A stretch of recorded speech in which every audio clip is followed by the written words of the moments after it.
네, 수고하셨습니다. 다음은 전현희 의원님, 질문해 주시죠. 네, 2017년에 김건희가 도이치모터스 주가조작범 건우수로부터 도이치 파이낸셜 주식 250만 주를 주당 800원, 총 20억 원어치를 매수를 합니다. 그래서 이것이 저가 매수다. 그래서 시세 차익만큼 뇌물죄가 성립한다라는 혐의로 시민단체에 의해서 고발이 됐습니다. 거기에 대해서 김영철 검사가 2023년 3월 불기소 처분을 했습니다. 근데 이 불기소 처분의 내용이 명백한 직무유기이자 직권남용에 해당돼서 탄핵 사유에 해당한다라고 본의원은 보고 있습니다. 김건희 여사가 800원에 매수한 주식은 이 도이치모터스와 우리들 휴브레인 또 미래에셋 화면 좀 띄워주시죠. 미래에셋 등이 각각 주당 1,500원 또는 1,000원에 매수한 그런 주식입니다. 그렇기 때문에 주당 800원 거래보다 상당히 고가로 거래가 되고 있는 그런 주식인데, 그래서 800원에 이 매입한 김건희의 거래는 저가 매수라는 것을 인정할 수 있는 근거가 충분히 될 수 있습니다. 그럼에도 불구하고 김영철 검사는 저가 매수로 볼 수 없다라고 결론을 내리고 김건희에게 불기소 처분을 했습니다. 근데 만약에 김건희의 주식 거래 저가 매수액이 제대로 평가가 되는 그런 금액이라면 주당 800원에 대해서 주당 1,000원과 비교하면 5억 원의 시세 차익, 주당 1,500원과 비교하면 약 17억 5천만 원의 시세 차익 이익을 본 것입니다. 그래서 따라서 이 차익은 당시에 중수부장, 특수부장, 또 특별검사 수사팀장, 중앙지검장 등을 지낸 윤석열 당시 검사에 대한 뇌물일 가능성을 배제할 수가 없습니다. 그리고 또 이 사안은 기존의 도이치모터스 주가 조작 사건과 달리 윤석열과 김건희 결혼 이후의 사건으로 윤석열도 당시 경제 공동체로 뇌물죄 또는 제3자 뇌물죄의 공범의 책임에 자유로울 수 없는 이런 사안이다 생각합니다. 그런데 김영철 검사는 여기에 대해서 아주 이상한 논리로 800원 이 주식 거래가 저가 매수가 아니다라고 불기소 처분을 내렸습니다. 근데 그 근거가 사실상 사리에 맞지 않고 매우 의문이 있습니다. 지금 당시에 이 김영철 검사가 저가 매수가 아니라고 내린 근거 중에 하나가 제3자 간의 거래가 이미 500원, 540원 등의 거래가 이루어진 것이 있기 때문에 이것은 500원에 이 처리가 되고 800원에 처리가 되는 이 사안이 저가 매수가 아니다라고 결정을 했는데요. 근데 이 근거로 사용된 이 주식 거래가 사실상 근거로 사용할 수 없는 매우 불법적인 근거다 이렇게 보고 있습니다.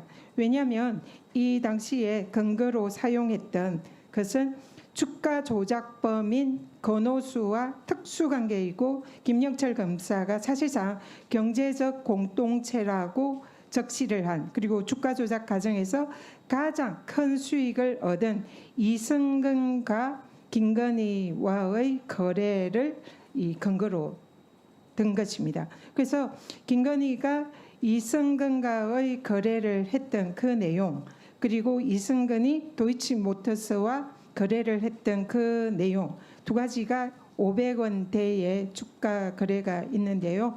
이것을 근거로 김건희의 이 주식 거래가 저가 매수가 아니다 이렇게 김영철 검사가 근거로 된 겁니다. 근데 실제로 보면 이 거래는 주가 조작범이라고 공범이라고 볼 수 있는 김건희, 이승근, 도이치모터스 간에 이루어진 일련의 거래였습니다. 그렇기 때문에 이 사안에 대해서 근데 김영철 검사가 일종의 법 기술을 사용을 합니다.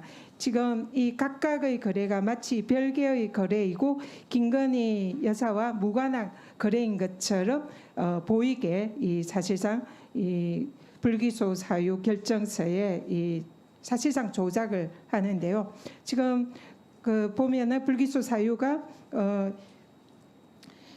2017년 6월 13일 그리고 2017년 11월 24일 거래를 순서를 바꿉니다. 순서를 바꿔서 사실상 이 두 개가 별개의 거래처럼 보이나 실상은 이것은 김건희와 이승건과 도이치모터스 사이의 일련의 과정에 있는 사실상 어떻게 보면 동일한 과정의 이 흐름입니다. 그런데 이것을 전혀 다른 사안인 것처럼 해서 김건희가 저가 매수를 하지 않았다는 근거를 또 다른 그들 공범 간의 거래를 예로 들면서 근거로 삼습니다. 그렇기 때문에 이는 김영철 검사가 저가 매수가 아니라는 판단을 이승건을 사실상 주가 조작범으로 또 기소해야 함에도 불구하고 기소 명단에서 빼면서 김건희에게 면죄부를 주는 그런 도구로 사용을 했고, 이는 이러한 사실을 알고 있었던 김영철의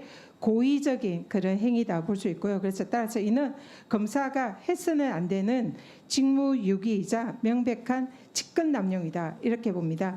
그래서 여기에 대해서는 명백한 헌법상 규정된 검사의 탄핵 사유인 법률 위반으로서 검사의 탄핵 사유가 될 수 있다 이렇게 보고 있습니다. 임은정 검사에 대해서 질문하겠습니다. 지금 이 사안을 들으셨죠? 이게 검사라면 이 김건희 여사에 대해서 무혐의 결정을 내리는 근거로 사용한 것이 그들과의 공범 관계에 있는 거래 일련의 거래를 근거로 들었는데, 여기에 대해서 이런 것을 수사를 하는 검사로서는 어떻게 수사를 해야 되는지, 이런 수사를 가지고 불기소하는 것이 맞다고 생각하는지 답변 부탁드립니다. 저는 검찰에서의 제19 감싸기로 사건을 덮었던 사건 내지는 그 상급자의 직권남용에 대해서 고발이나 감찰 요청을 여러 번 했던 사람으로서 참 슬프게도 좀 여러 국가배상 소송, 징계치소 소송 등도 제가 진행을 했었고 하고 있는 중인데, 검사들이 허위 공문서 작성 사례를 많이 봐요. 그리고 이게 그러니까 수사 결론은 이미 정해져 있기 때문에 원하는 결론을 부합되는 진술은 조서에 담고 원하지 않는 말은 조서에 담지 않고, 그리고 결정문에도 공소장에도 불기소장에도 그런 경우가 너무 많이 봐서 검찰이 특수수사가 정말 문제라고 생각하고 결론이 정해진 수사, 이런 것에 대해서 김영철 검사가 아니어도 검찰의 대부분이 이런 사건을 믿고 맡길 수 있는 사람이라면 김건희 여사를 기소할 수 있는 용자는 검찰에 현실적으로 없었다라고 저는 생각했기 때문에 이 사건 쭉 진행되고 있을 때 무혐의 될 거라고 예상하고 있었습니다. 이유는 볼 필요 없고요. 결론은 무혐의니까요. 네, 임은정 증인. 스픽스는 말하는 언론입니다. 대세는 유튜브, 그중에서 스픽스. 좋아요, 댓글, 구독, 알림 설정. 여러분이 저희를 사랑해 주시고 우리가 여러분을 사랑하는 4가지 방법입니다.